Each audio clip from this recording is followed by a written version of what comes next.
আমি কখনো কাতুকুতু দিয়ে মানুষকে হাসাইনি। এইবার আমার কোনো ঈদ পরিকল্পনা, এবার সব ঈদ পরিকল্পনা আমার বউয়ের আর আমার শালি আর আমার শালার। সিনেমা আমি একটা বানিয়েছি, এটা সেন্সর জমা দিব। আসলে 5ই আগস্টের পরে আমরা তো আসলে প্রথমে 1-2 মাস ট্রমাটাইজড, এতগুলো ধরেন যে ছাত্র নিহত হয়েছে, পঙ্গু হয়েছে, এই ট্রমা থেকে বের হতে তো একটু সময় লাগছে। তারপরে আপনারা জানেন যারা গণমাধ্যম কর্মী, আমাদের কিন্তু আরও দুরবস্থা থাকে, কারণ যখন টাকার ফ্লো না থাকে তখন নাটকও তৈরি হয় না, সিনেমাও তৈরি হয় না। তো সেই ধারাবাহিকতায় কাজকর্ম খুব কম ছিল, কিন্তু ঈদের পরে একসাথে 2টা ছবি বানাচ্ছি।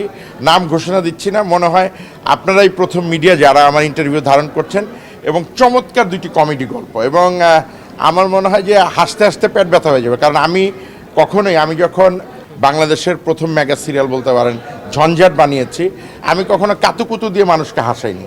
প্রায় আপনার 95 এপিসোড পর্যন্ত সেই ধারাবাহিকটি চলেছিল।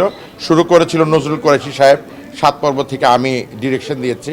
তো ইচ্ছা আছে যে রোজার ঈদের পরে কাজ করব, এবং ইনশাল্লাহ আরেকটি ধামাকা কিছু হতে যাচ্ছে।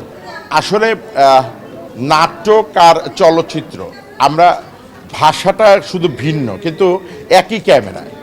ধরেন সিনেমাও কিন্তু এই ক্যামেরায় শ্যুট হয়, এখন কিন্তু ডিজিটাল যুগ, এখন এই আপনাদের মতো ডিজিটালাইজেড শ্যুট হয়। মানে পার্থক্যটা হচ্ছে শুধুমাত্র ভাষাগত। ধরেন এই যে আপনি ইন্টারভিউ নিচ্ছেন, প্রশ্ন করছেন, আর চলচ্চিত্র আমরা একটা চলমান চিত্র বানাই, গান দেই, ফাইট দেই, জীবনের হাসি দুঃখ বলি, আর এটা নিউজ। তো তেমনি হিরোর অভাব নাই, অভাব হচ্ছে কি জায়গাটা দেখার। আপনি দেখবেন আপনার যদি অ্যান্ড্রয়েড ফোন না থাকে, আপনি যত ইউটিউব কন্টেন্ট ক্রিয়েশন করেন অথবা যত চ্যানেল করেন, আপনি কিন্তু অ্যান্ড্রয়েড ফোন ছাড়া দেখতে পারবেন না। তা আপনার হলগুলোই তো ভালো না। 70টা হল, সাকিবের ছবি যখন রিলিজ হয় তখন 110টা হলে ছবি রিলিজ হয়, এরপরে তো আবার সেই 70টা আপনি চালাবেন কোথায়?